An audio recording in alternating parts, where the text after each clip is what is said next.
Hey, this is Josh Hennick, and welcome to the Uncensored podcast. This is the second episode. Had to take a couple weeks off, was dealing with some technical issues, my computer had to be rebuilt, so on and so forth, but we're back. And like I said in the first episode, the style of these podcasts is supposed to be run through some topics, give us straightforward. So I'm not going to hold up anymore. Let's get to topic number one. I have to vent about the college football playoff rankings because there's a matter of consistency that is not coming from this committee. And what we saw Tuesday night, what the committee told us was that they are expecting the four teams that make the final rankings to be the SEC champion, the Big Ten, Big 12 champions, and Clemson. That is their expectation. We know that because they bumped Oklahoma over several teams to number 3. They pushed Iowa in the 4th place. They purposely left Notre Dame and Michigan State out of the top 4, despite the fact that both Michigan State and Notre Dame have more difficult schedules. Now you may say, but Iowa's undefeated. So was Houston before they lost to UConn. And for those of you who wonder, am I talking about the NFL or college football? The fact that some of you are wondering that proves my point. There was a time where schools like Boise State would be considered bubble busters for the bowl championship series. But their schedule was weak outside of one or two teams. A Utah or a Boise State back in the day, when they would get an upset, it was a big deal. But you knew they had talent on those teams because they had a highlight win on their schedule that got them into that bowl. What is Iowa's signature win? Wisconsin, Minnesota, Northwestern, Iowa State. Still looking for it. Meanwhile, Notre Dame's only loss. And I don't like Notre Dame. I am a self-confessed Notre Dame hater. I am telling you that the fact that Notre Dame is not in the top 4, where the last few weeks they were in the top 4 in the committee's rankings, is disgraceful. Did they lose a close game to a lowly Boston college? Yes, but it was in Boston. It wasn't in Notre Dame. Their only loss was to the number 1 team in the country, Clemson. Meanwhile, Oklahoma's only loss is to Texas. Notre Dame blew out Texas. Michigan State's only loss is to Nebraska. But Michigan State is ahead of Notre Dame. Now, I think Michigan State should be in the top 4 instead of Iowa because they have stronger wins. They beat Michigan. Yes, it was on a fluke play at the end, but this is college football. We're not expecting perfection. They beat Ohio State. Yes, it was on a field goal, but again, we're not looking for perfection here. They beat Oregon. Oregon's not a top-ranked team, but Oregon is still a talented team. So ultimately, what the committee told us was that they don't consider Notre Dame's schedule that strong. And that's probably going to hurt Notre Dame in the long run, not this year, but in years to come. Because if they cannot make the top 4 playoff this year, when are they? It's almost a fluke that the number 1 team, Clemson, was on their schedule. Their ACC schedule is randomized. So, College Football Committee, I'm still waiting for an explanation. What's more important, being undefeated, strength of schedule, quality of wins? I don't see a precedent here. Meanwhile, speaking of college football, I was speaking with someone who I know in the media, and it was over a conversation we had about running backs in college football. And it seems like there's a lot of really good college football running backs. And I remember, the news came out this week that the Doak Walker Award, and Doak Walker was a really great running back several decades ago. And the number one running back in college football wins that award every year. Guys like Eddie George have won it. Really talented running backs over the years. So anyway, the nominees this year are Leonard Fournette, Derrick Henry, and Christian McCaffrey. And for me, I have nothing wrong with any of those guys being nominated. But the fact I can still name 3 other guys in college football says that the college football landscape has changed a little bit. For years, the dominant position in college football was quarterback. But because of the spread offense, we have diluted the number of talented, high IQ quarterbacks out there. Now, I'm not saying that quarterbacks today are stupid, but what I'm saying is that they're not being taught to run offenses. They're not being taught to command the team.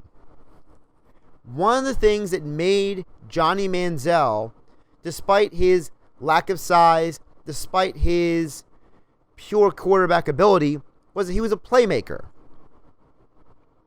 What made Vince Young so good? He was a playmaker. Neither one of those guys... Oh, Tim Tebow's another one. He was a playmaker. All of those guys were great quarterbacks who won big games in college. But guess what? They were not successful at the NFL level because they were never trained properly as quarterbacks at the NFL's level of pedigree and expectations. So as a result, we're seeing a whole new crop of players coming through the college ranks who are not being trained in the same way that quarterbacks are expected to play in the NFL. That's why we're seeing less and less and less talent at the upper echelon quarterback position. The fact that people spent half of the college football season just anguishing over Jordan Lynch of Memphis tells you how desperate people are to find the next talent at quarterback. Furthermore, the fact that one of the most NFL-ready players ever to come out of the college football ranks into the NFL, ever, was Zach Mettenberger of LSU. His offensive coordinator was a former NFL offensive coordinator. He was a pocket passer. He had a great throwing arm. He knew how to look off of defenders. He knew how to drive the ball short, drive the ball long. He had good footwork. And the fact that he is not starting in Tennessee tells you that the NFL expectations are higher than they've ever been for the quarterback position. So now that you see this year, it's more than Leonard Fournette. It's more than Derrick Henry and Christian McCaffrey, who are all nominated for the Walker Award. But you got a Devonta Wilson out at Utah. Okay, you got an Ezekiel Elliott at Ohio State. You have numerous running backs across the country who are all talented enough to play at the next level. Nick Chubb, he's been injured this year, but he's going to end up being a possible very good player in the NFL as well. He's over at Georgia. You have all this talent in college football at the running back position. Last couple of years it was wide receiver. You see all the young receivers in the NFL, like your Mike Evans, your Odell Beckhams, all these young guys coming to the NFL making an impact. That's going to be the running back now. And you're seeing less and less quarterbacks. In fact, you look at coaches who are in the NFL who we consider offensive geniuses, your Chip Kellys. You have guys like Andy Reid. You have men like Mark Trestman, who's now in Baltimore, used to be the head coach of the Bears. And you also have other coaches who, they're not considered offensive geniuses, but they're considered offensive-minded coaches. You have your Bill O'Brien down with the Houston Texans and your Jason Garrett over in Dallas. Now, not all of these teams need quarterbacks, but the fact that none of them are drafting quarterbacks. And then the quarterbacks they are drafting can't get on the field. We haven't seen Tom Savage start a game in the NFL for the Houston Texans. Matt Barkley got shipped out of Philadelphia within a couple years of being drafted by Chip Kelly. Andy Reid, every quarterback he has drafted is no longer on his team anymore over the last decade. In fact, he went and traded and brought in Alex Smith when he got to Kansas City. So think about it. Even the guys who are supposed to be the really smart coaches in the NFL are not finding the quarterbacks that either fit their system or fit the expectations of the NFL. I think that's a major reason why you're seeing so many running backs move on from the college to the pro ranks. Speaking of the NFL, what I do is I have a system that I look at my list of NFL teams and I say, okay, here are possibilities of what can or cannot happen based on what I think are roster strengths and weaknesses, what I think are team strengths and weaknesses, so on and so forth. There's a lot of factors that go into it. So ultimately, I decided recently to sit down and say, all right, well, what were some of the teams that I thought were going to be really good that are not? Okay? And I realized that more so than ever, the NFL is predictable and unpredictable at the same time. A perfect example is the NFC West. In the preseason, I had the Seahawks winning the division, but the Cardinals making the wild card. It's flipped now. Okay? The Seahawks got off to a horrible start. The Cardinals got off to an amazing start. The Cardinals are arguably the best team in the NFC, depending on who you ask. In my opinion, they're the most complete team in the NFC. Some people will say, well, Carolina's undefeated. They should be considered better. I don't think Carolina's played the hard of a schedule. They may lose in Dallas on Thanksgiving. Now, I'm recording this the night before Thanksgiving, so some of my, examples may be out of date by the time you listen to this. But what if Carolina loses in Dallas? The Panthers haven't played a tough schedule. They played some good teams, but they haven't played a tough schedule. All right? The Seahawks played a tough schedule. The Seahawks had to go to Green Bay. They had to go to Dallas. They still have to go to Arizona and play Arizona in Arizona. And let's not forget the fact that the Seahawks had to play the Bengals. Tough schedule. Injuries. Things happen. Okay? Another team that I thought, man, this team's going to do a good job this year. Now, I had the Steelers and the Ravens and the Bengals all fighting for the AFC North. But Terrell Suggs got injured. The team lost numerous games by 8 or less points. Steve Smith got injured. Now Justin Forsett and Joe Flacco are injured.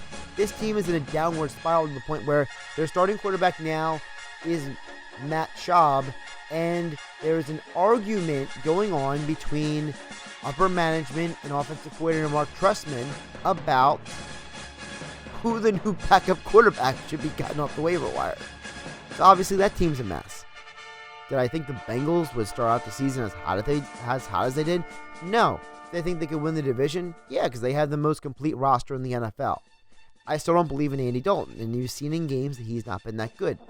I didn't think the Steelers were going to have that many injuries, especially to Ben Roethlisberger, who doesn't ever seem to get injured. I thought that the suspensions would hurt them. I thought the injury to Marquise Pouncey would hurt them. But they still have a shot at the playoffs. An outside shot, but a shot. So again, a lot of times we look at the NFL season and we don't see certain things happen, no matter how smart you may be. But I'm always fascinated to look back and read what I wrote, what other people wrote, because of the fact that I want to see what I thought in the moment. And one of the things I thought about was I looked at the AFC South. And the AFC South is arguably the worst team, the worst division in football. Hands down, probably. But guess what? you have three teams that could possibly win that division. The Texans are 5-5. The Colts are 5-5. The Jaguars are 4-6. Talk about a mess. I thought the Texans would be a good team this year. They have been very underwhelming. And I think TJ Yates is like a luck charm or something for the Texans. I don't know what it is. It seems like as soon as he came back to the Houston Texans, all of a sudden they can win football games. I mean, I know the guy won a playoff game, but he's TJ Yates. He's not, some great all-time quarterback. This is a team that Brian Hoyer was doing all right for them.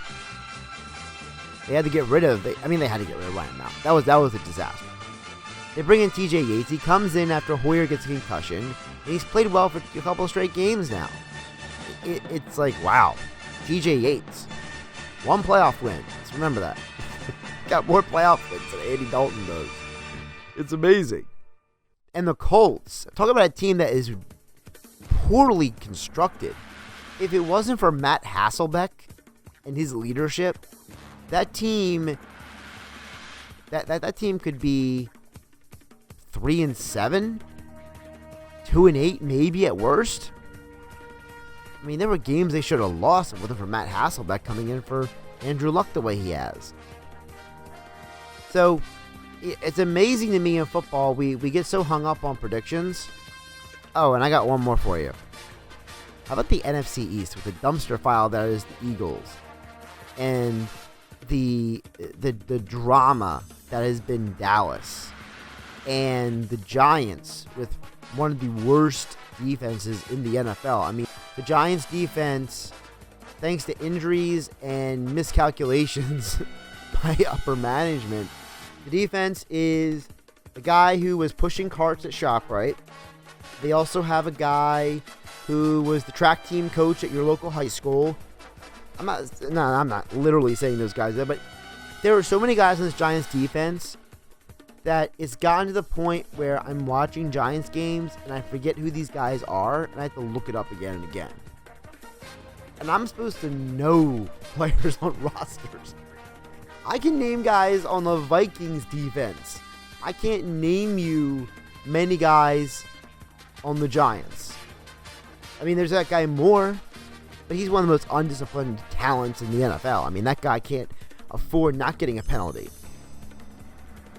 There's Dominique Rodgers-Cromartie, but he's fallen from where he was. There was a time that Dominique Rodgers-Cromartie was considered a guy who was going to be a big-time talent at cornerback, and now he's bounced around between a few teams. He's been in Arizona, he's been in Philadelphia, and now he's in New York. And of course, you get the Redskins in the NFC East.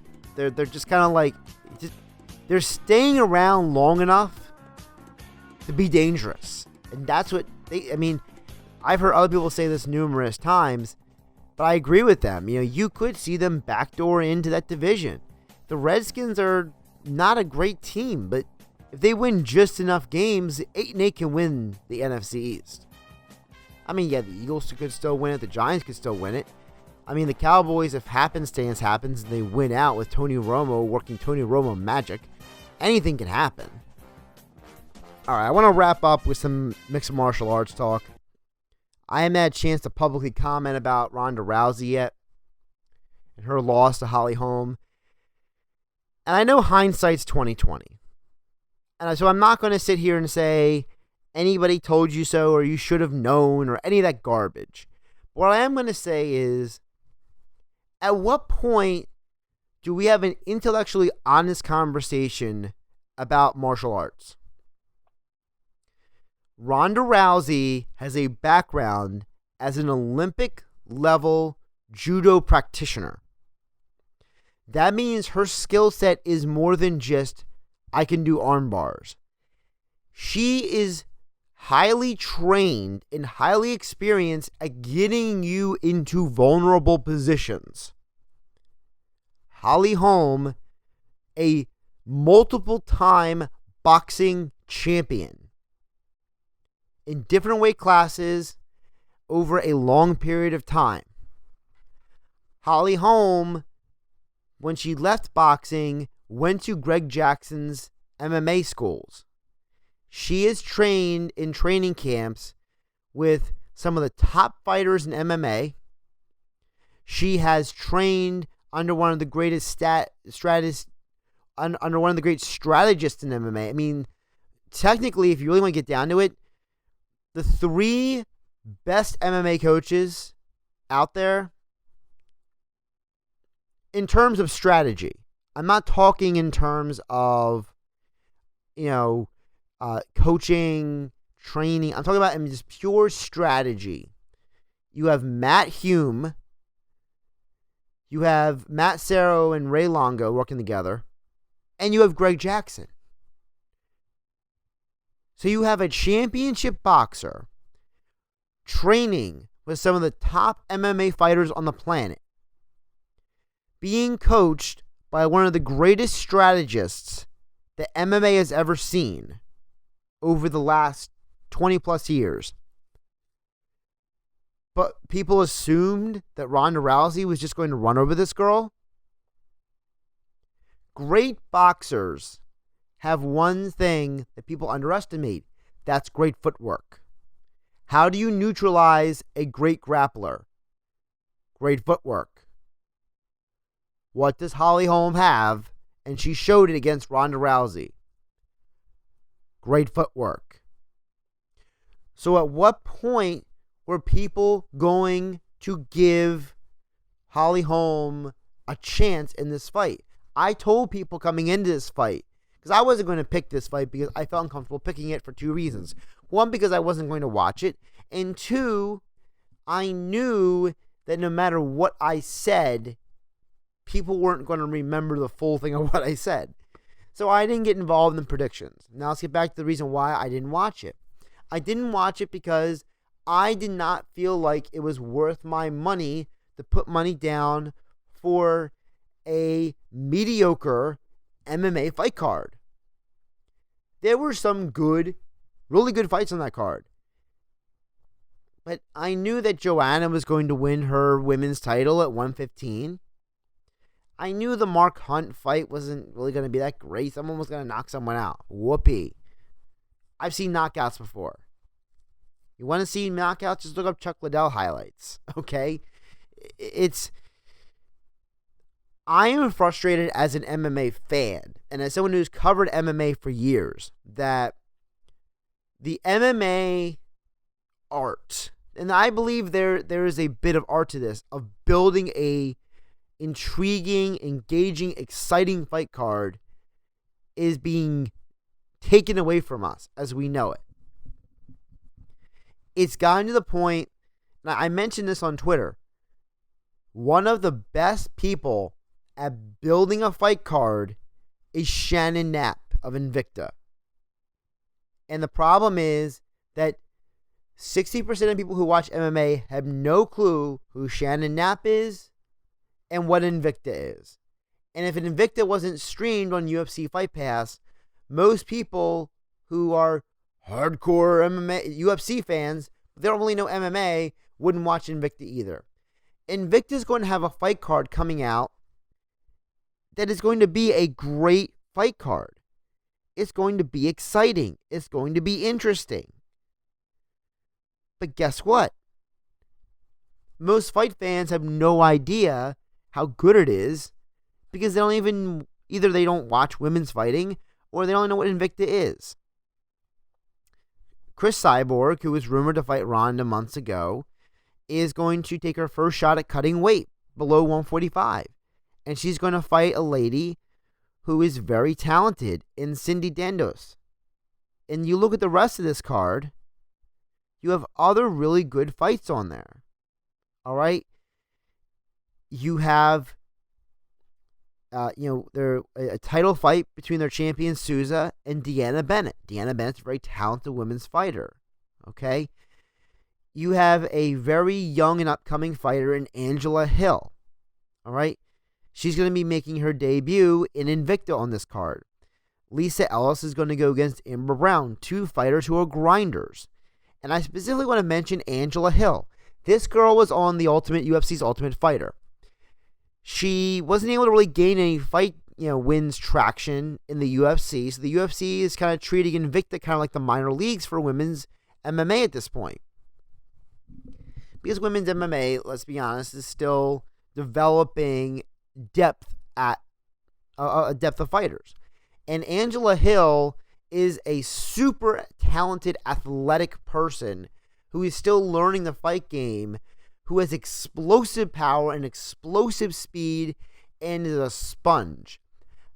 I've seen this young lady go from basically barely understanding how to fight to being good at things I didn't think she was going to get good at this fast at all. So Invicta understands what it means to build a fight card. What you do is you headline it with a great fight. You headline it with a name. And then the second fight is maybe a decent name, but a name that the real fans know. And then you load up the rest of the card with prospects, with good fights. And the UFC used to be great at this.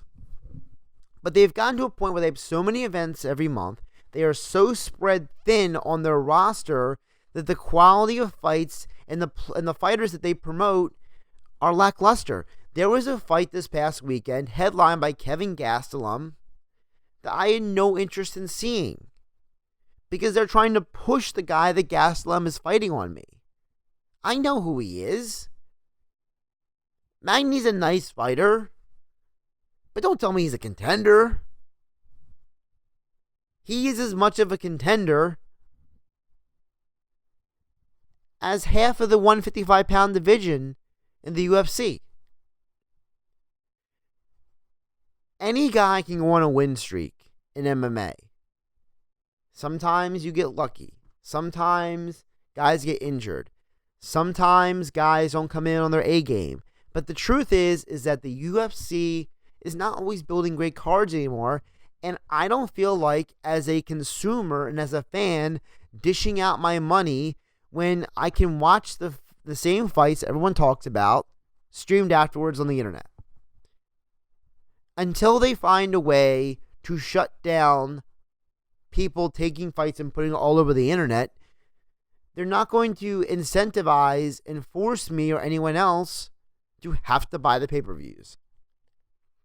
And now that Ronda isn't the champion and Holm is the champion, what happens now? Does Ronda get an automatic rematch?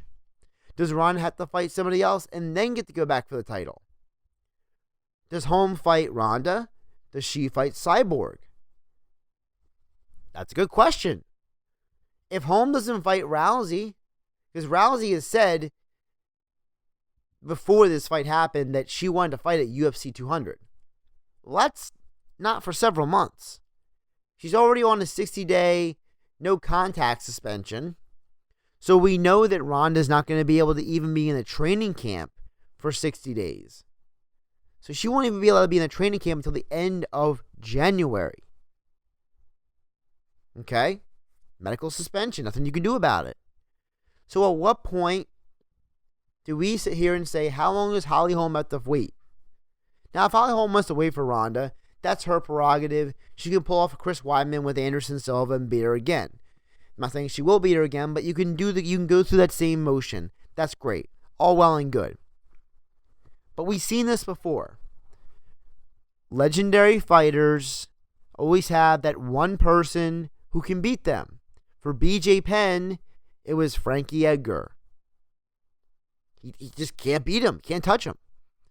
For Anderson Silva, ended up being Chris Weidman. Couldn't beat him. Could barely touch him. So ultimately, is Holly Holm that for Ronda Rousey? And should we force the entire rest of the women's division at 135 to just sit on their hands and wait around until Ronda and Holm work out their business? Miesha Tate is one of the top contenders in the division. How long are we going to make her wait to get a fight? Again, if Ronda's not the champion, and the only reason Miesha's not a champion is only because of Ronda and Kat Zingano. Miesha has beaten pretty much everyone else in women's MMA. At what point do we start looking around to other women in the division and say, you know what, new champion, new run of opponents? These are all questions we'll have to wait to find out. I appreciate you checking out this episode 2 of the Uncensored podcast. This is Josh Hennig signing off. God bless. Peace out. Catch you next time.